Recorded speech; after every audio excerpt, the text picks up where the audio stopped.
Here is a question. Read it carefully and think about the answer. Let us solve it step by step. Let us begin solving this step by step. Draw N-butane structure. N-butane is CH3, CH2, CH2, CH3.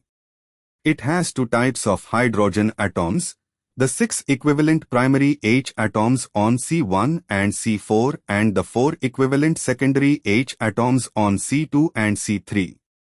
Moving on to the next step. Identify monochloro products from each type of hydrogen abstraction. Product 1, chlorination at C1, primary carbon, gives 1 chlorobutane, CH3CH2CH2CH2Cl.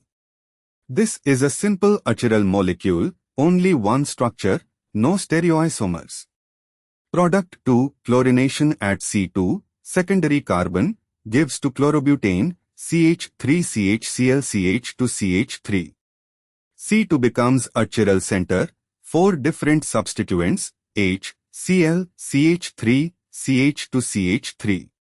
This produces 2 enantiomers, R, 2-chlorobutane and S, 2-chlorobutane. Moving on to the next step. Count all distinct structures including stereoisomers.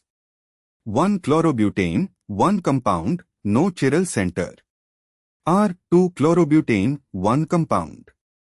S, 2-chlorobutane, 1 compound.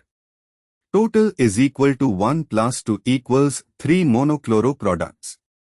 And for the final step, evaluate why other options fail. Option A, 2, incorrect, ignores the stereoisomers of 2-chlorobutane.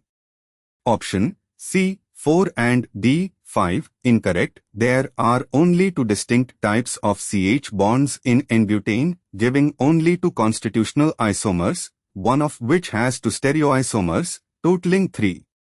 Therefore, the correct answer is B. Therefore, the correct answer is option B.